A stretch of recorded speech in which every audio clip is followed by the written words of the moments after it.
नमस्कार. आपल्या सगळ्यांचे महाराष्ट्र सोशल न्यूज चॅनलमध्ये हार्दिक स्वागत. चला वळूयात एका नवीन बातमीकडे. आजची बातमी.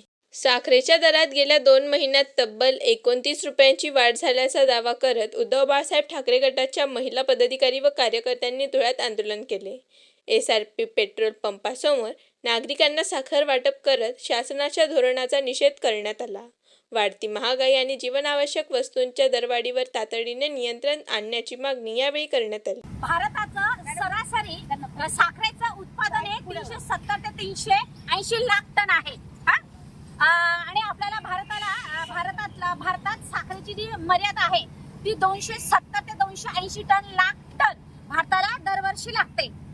मागच्या वर्षी हे साखरेचं उत्पादन सरासरी 257 टन झालेलं होतं आणि आताचं उत्पादन झालेलं आहे 276 लाख टन झालेलं उत्पादन आहे.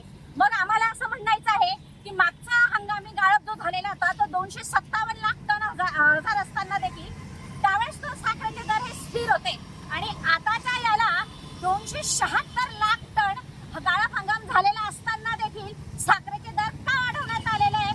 सर्वसामान्य नागरिक हा जो पोटाची खळगी 100 किंवा 150 रुपयावर भरतो तो साखरेच्या एका घोटावर आपला दिवस भागवतो.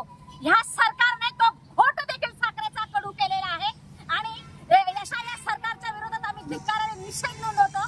भारताचं सर्वसामान्य नागरिक म्हणून आणि सन्माननीय उद्धवजी बाळासाहेब ठाकरे पक्षाच्या शिवसेना महिला आघाडीच्या वतीनं आम्ही या दरवाढीच्या विरोधात धिक्काराने निषेध नोंदवतो.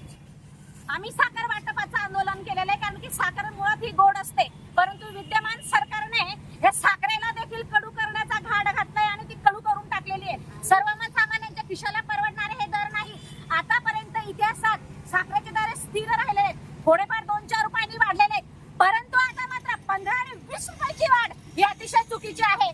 सरकारने या बाबतीत सगळं त्यांचं हे नोंदवावे आणि ऐन सणासुदीच्या दिवशी ते वाढलेले आहे. बातमी आवडल्यास चॅनलला लाईक व सबस्क्राईब करा व दररोज अशा नवनवीन बातम्या पाहण्यासाठी चॅनलला फॉलो करा. धन्यवाद.